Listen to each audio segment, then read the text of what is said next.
نه کوي.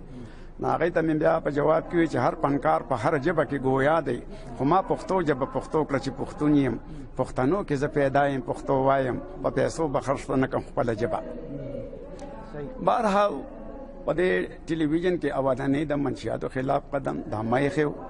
په دې څلورو صوبو کې دا شی زمانه مخکې چا نه و کړی، اما په ډېره طریقه باندې خلک باندې هم خاندول. اولنۍ ګانه زما په ټي وي باندې وه د چرګو غلیم. نو د هغې نه بعد نورې بیا سکولونه یې راته حواله کړه. په هغه سکول کې په هغې چې ما کم لیکل کړي و بیا راته سینډبلي حواله کړه. ما سینډبلي نه پېژانده ځکه چې زما خو تعلیم داسې کم دی. زه په اتم کې 9 پیرې پیل شوی یم، ځکه مور راته ویل زویه نور سبق مو وایه مازغه به دې کار پرېږدي. نو هغه سینډبلي ما نه پېژانده. بیا مې پروډوسر ته یې ویل چې دا مور درته دغه خبره ولیکوله؟ نو بس هغې ویل چې دا نور د ځوانو نه دی، دا بس دغه لوبو ټوکو ته اوزګار دی او نور چې دی د سبق نه دی. نو هغه چې څه پورې مې خبره راغشتې وه.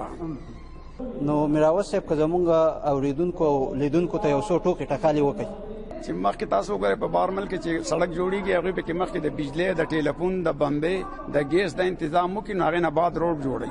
زمونږ په ملک کې چې سړک جوړ شي د هغې نه پسې یو سر کني او بل یې بل کني.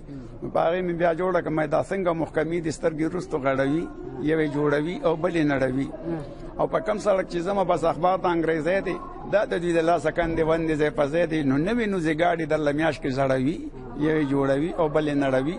نو بله ورځ چې ګورم سوی ګیس له جوړه کنده شي، ګاډي پکې ووړي او خرګاډي پکې دننه شي، نو ساجي په ملک هر سړی ځان مړوي. دې ته لږ سوچ وکړه که نه.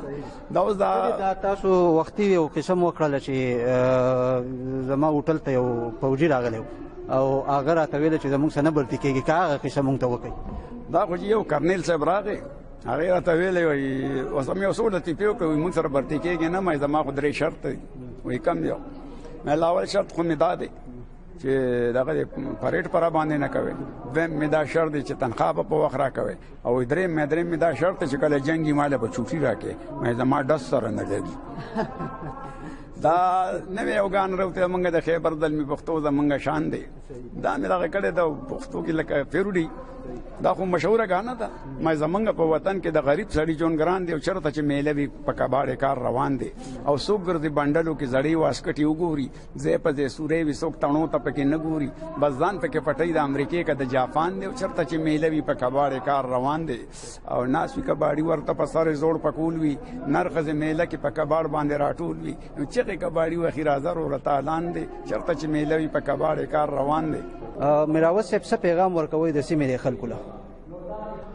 زه د دې په باره کې به زه تاسو ته یو شعر ووایم. وایي د چا چې کار وي مار او لوټ هغه له اوټ ورکوو، چې په رشوت کې اخلي سوټ هغه له اوټ ورکوو. مونږ د یرې او د ډب مسلمانان یو چې زمونږ خوله وخي په بوټ هغه له اوټ ورکوو. مونږ د لوډ شیټینګ اوبو نه مو نه شرمېدو چې په پیپ کې نوي ګوټ هغه له اوټ ورکوو. چې نه په ناپ نه په حساب نه په کتاب پوهېږي چې 6 انچو ته وایي فوټ هغه له اوټ ورکوو. هغه مونږ مشر کو چې میاشت ویني د بل په اوږو، چې پنجابي ته کوي سلوټ هغه له اوټ ورکوو. چې 1500 کاله نورم تېر شي په دې پښتنو به ټول عمر د پنجابیانو ډانډه پرته وي. ولې چې 10 پنجابیان رونه یو پاټۍ کې 15 پښتانه په 15 پاټو کې. بله خبره دا چې موږ له خدای پاک د سرو سپینو ملک راکړی دی. موږ له پکار دی چې موږ د خپل وطن په خپله داسې آباد کړو چې د نورو ملکونو خلک دلته راځي او نوکرۍ کوي. دلته موږ خپل وطن رانو او پردي آبادو.